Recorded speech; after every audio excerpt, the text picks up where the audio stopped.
All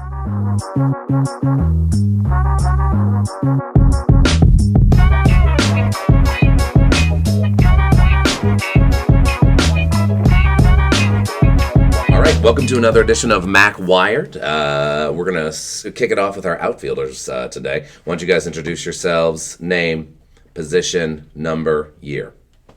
Hey, I'm Max Mullenkamp. I'm a senior, number 22, play center field. Ben Horsley, number 8, junior left fielder.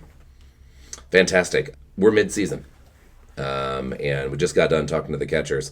They were talking about the view from behind the plate, right? You guys have a very unique perspective. You're watching the entire game from the outfield. Talk to me about, Max, we'll start with you. Talk to me about being center field, seeing the big picture of the team and knowing where you are and where you need to go. Yeah, so, I mean, based on who's hitting, what pitch we got on the mound, I got to line up in different parts of the outfield, and then I got to move the right fielder and left fielder along with me, whichever side I'm going. So there's not too big of gaps in the outfield for hits to go in. And, I mean, I can see the entire field in front of me, and I've got the priority on fly balls. Like, if I call it all, like, call for it, they got to run away, like, because it's mine. But, I mean, yeah, I just got to be smart and know which balls I can really get, or if it's easier for someone else to catch it, then they can have it. But yeah. Okay, and then talk to me a little bit about, is it just based on their, which side of the plate that the batter is on, or is it based on some scouting? A little bit of scouting. Like, sometimes we have no idea. We've never seen the kid hit before. Later in the game, maybe you know what type of hitter they are, but if a kid comes up, like, real muscular, like, batting the 4-hole, they can probably hit some home runs, like scoot back, and like if they're a righty or lefty, maybe go on to their pool side or whatever. But if we have a fast pitcher, then they might be behind the ball and they might hit it the other way. And I mean, our coach moves us around too, but I mean, you gotta move yourself before a coach moves you. Fantastic. And then Ben, talk to us a little bit about playing in left field, making those adjustments. What is it like for you in terms of your perspective on what goes through your mind as you're shifting and as you're preparing for each pitch? So we like to talk about it like you're all on a string, right field, left field, center field. So if someone moves, you have to kind of go with them and make sure that you can get the extra ground that they just gave up to go get some of that ground to the right. And just like how we were just talking about, if you think that you're shifted the wrong way, you just have to have trust in the guy next to you that he's going to be able to cover that little bit of extra ground to get to that ball that you think where it's actually going to go.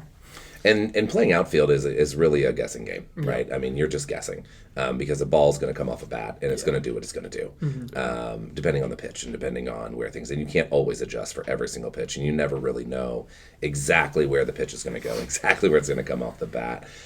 Obviously, hitting has been a big focus for the Raptors this year, and typically outfielders are some of the main hitters, but that's not necessarily true. So talk to me about your hitting this year. Talk to me, we'll start with you, Ben, and talk to me about if it's going well, what's going well, if it's not going well, what are you working on to make it go better?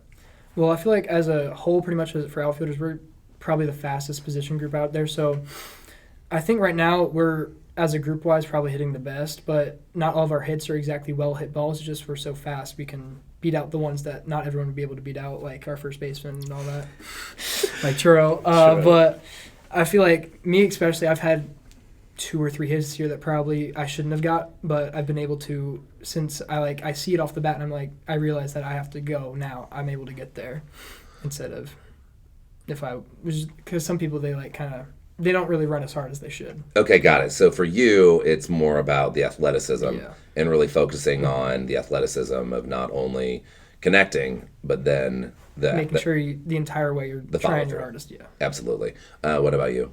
Yeah. So Max? This year, I mean, I've been a little on the downside with hitting, but I'm not real worried about it. It doesn't stop me from working on it, and I'm still going up there with different approaches. Looking for different pitches. And I'm working with Coach Brennan a lot, and I mean, yeah, I'm working on it.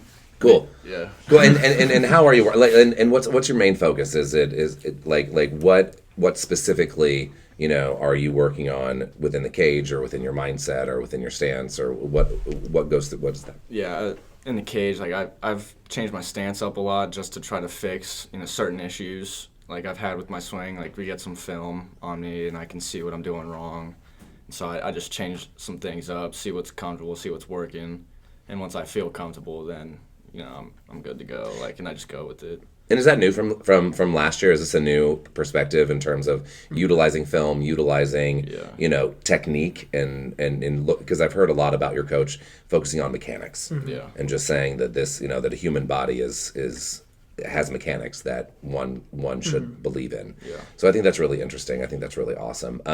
Let's pause a little bit and talk about your mustache. So it's pretty amazing, and I want to know what the history behind the stash has been and what kind of power it brings you. Well, so before the season started, I kind of had everything kind of going, and then it was thrown out there that maybe I should go with the mustache. And so, like, a week into the season, I did it, and I've kept it since. It's really a team morale kind of thing. Everyone, they love it. They call me Rico. Uncle Rico. Uncle Rico, from, yes. From Napoleon Dynamite, yes. Dynamite. Yes, of course. Coach threw that one out in the middle of practice, called me Rico, and it's stuck ever since. Oh, that is fantastic. I'm a huge fan of Napoleon Dynamite, and Uncle Rico specifically, and his van and everything that he does. But that's awesome. Because it's interesting too, because a lot of baseball players will do the same thing, right, with mullets and haircuts and things like that, and mustaches and facial hair and stuff like that. And it's all about ensuring that, like, we remember that this is supposed to be fun. Yep. Right? Baseball is a game. Yeah. And we can get really serious about it. And we can lose focus on the fact that this is how you're choosing to spend your time in this life. And I think that it's important that we also balance it with a little bit of fun, so that it's not looked back and being like, wow, I worked really hard and it sucked. Yeah. You know what I mean? Like, that would be terrible to not have a few laughs now and again. All right, we're going to wrap it up. We're going to have a Raptor wrap up and throw out some rapid fire questions for you guys. You guys ready? Yeah. All right, I'm going to start with favorite film. Sandlot. Revenge of the Sith. Favorite fruit. Strawberries. Watermelon. Starting Pokemon, Charmander, Bulbasaur, or Squirtle. Squirtle. Respect. Great. Anything else you guys want to say? Go Raps. Thank you. Yeah, no problem. Thank you guys. This was great. This was really, really great. Thank you very much.